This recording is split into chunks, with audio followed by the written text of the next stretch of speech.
Bonjour à toutes et à tous, bienvenue à notre 3e rencontre d'artistes. Nous avons l'extrême honneur d'être reçus par Marie-Pierre Weinhold à Saint-Marc. Vous allez découvrir son atelier et son chez elle. Vraiment, merci beaucoup. Alors Charles, je te laisse la présenter. Alors Marie-Pierre Weinhold, qui est une artiste française installée aujourd'hui justement à Saint-Nazaire, près de la baie de la Baule, et que nous avons déjà reçue en fait 3 fois au musée. Ça va faire 3 fois avec cette expo Peinture et sculpture au féminin, qui va durer jusqu'au 27 juin prochain. Donc on va présenter notamment au cours de cette expo ces fameuses sculptures féminines dans cet esprit, justement, cet esprit très élégant qui est son style, qui la caractérise.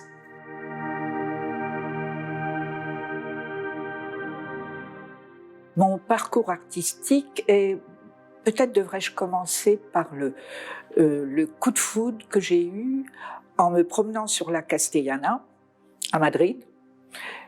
J'ai vu une sculpture sous le pont de Juan Bravo et qui était de Pablo Serrano et qui représentait 2 formes qui essayaient de s'emboîter, mais c'était peut-être un peu érotique, mais moi je ne voyais pas le côté érotique, je voyais simplement la communication entre 2 personnes qui est parfois bien difficile. Et je me disais que ça,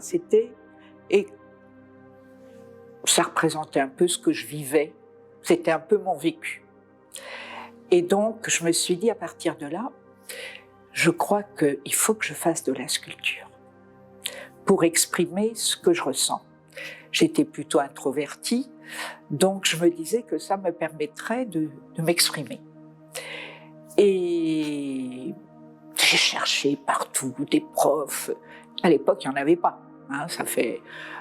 C'est pas comme aujourd'hui où il y a des profs de sculpture un peu partout. À l'époque, il n'y avait pas de profs.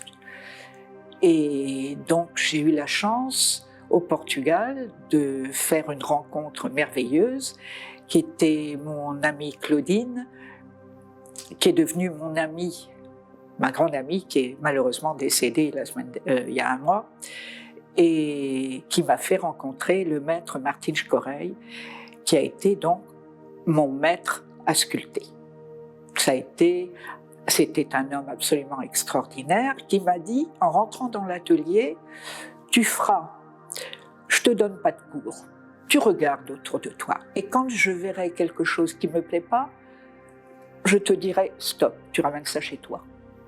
Et c'est comme ça que j'ai travaillé. Il ne m'a pas donné de cours, mais j'ai regardé dans ce superbe atelier ce qu'il y avait. C'était le plus bel atelier de Lisbonne et c'était absolument extraordinaire. Et voilà, c'est comme ça que j'ai commencé. Alors, vous dire aussi comment mon ami me dit un jour, tu sais, c'est moi qui lui dis, pardon. Je lui dis, j'aimerais bien faire le portrait du maître. Elle me dit, mais ça va pas, ça fait que 6 mois que tu fais de la sculpture. Tu peux pas, il faut avoir fait les beaux-arts pour oser s'attaquer au portrait du maître. Et donc j'ai dit oui, peut-être que c'était un peu cavalier de ma part de demander ça. Et puis elle part en vacances, c'était une Française, elle vient en France. Et le maître me dit, tu sais ce qu'on va faire? Je vais faire ton portrait et tu vas faire le mien. D'ailleurs, je vous le montrerai tout à l'heure. Et voilà, c'est ce qu'on a fait. J'ai commencé à faire le portrait. Et comment je suis arrivée à m'ouvrir sur le monde de l'art, c'est qu'ayant fait ce portrait, il y a eu une exposition au Casino d'Estoril, qui est bien connu, le Casino d'Estoril. Et le ministre de la Culture est venu voir le maître, parce que c'était un grand personnage, le maître. Et il est venu, et en sortant, il voit le portrait du maître, que j'avais fait moi-même. Et il dit, maître, vous mettrez votre autoportrait. Hein? Et donc l'autoportrait, c'était moi qui l'avais fait, était à l'ouverture de l'expo. Et puis, il y a des Américains qui sont passés par là. C'est curieux, les coïncidences, les rencontres, hein, c'est fou. Et puis, qui m'ont qui ont trouvé ça super, qui ont rédigé un article, alors que c'était pratiquement ma première sculpture, quoi. Et puis, après, il y a une galerie qui m'a dit, de Lisbonne, qui m'a dit, écoutez, moi j'aimerais bien vous exposer, ce que vous faites, ça me plaît. Et voilà, à partir de là, les portes se sont ouvertes.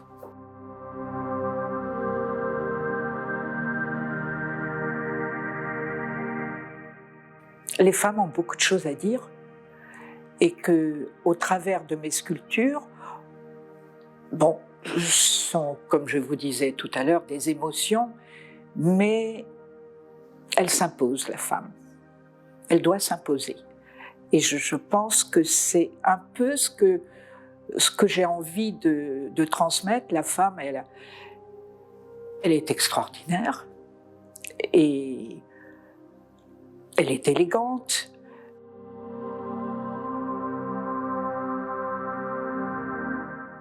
Pas de visage parce que je pense que c'est la femme. Et la femme, elle n'a pas un visage particulier, c'est une femme. Et ça peut être vous, ça peut être vous, ça peut être vous, ça peut être moi. Donc, inutile de... Elle transmet des émotions, mais elle n'a pas besoin de visage pour ça.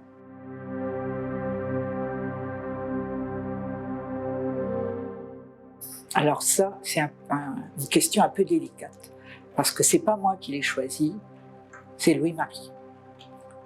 Il choisit, à chaque fois je lui dis, comment va-t-on l'appeler? Et il trouve un nom.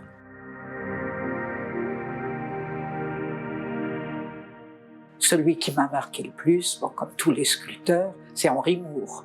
Hein? Ça, c'est ma référence. Je pense que je me suis beaucoup inspirée de lui, sans reproduire, bien sûr, mais je crois qu'il y a une inspiration très forte chez Henri Moore. D'ailleurs, les thèmes, le couple assis sur le banc, Henri Moore en a fait des tonnes. Hein.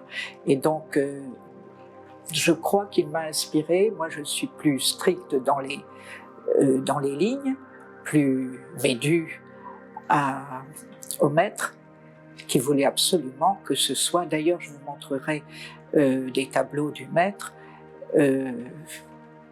qui étaient... C'est très curieux parce qu'au fond, il voulait que je coupe. Il m'a toujours dit, dans la vie, il faut savoir couper. Alors là, tu coupes, quoi. Hein, c'est trop mou. Il fallait surtout pas que ce soit mou, que c'est quelque chose qui impose.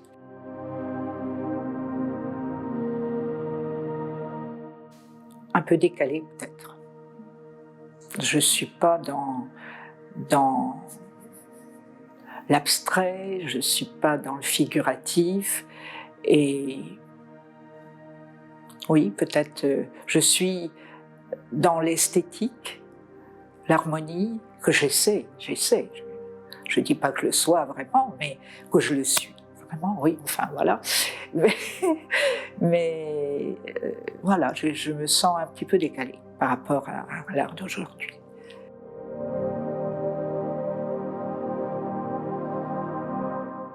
Je pense justement qu'il est là pour aider un peu, adoucir tout ce qui se passe, regarder quelque chose d'esthétique, d'harmonieux, ça ne peut que apaiser. Je pense que c'est une façon d'apaiser, puisque je ne suis pas dans cet art brut où on veut dénoncer les choses. Non, non, voilà.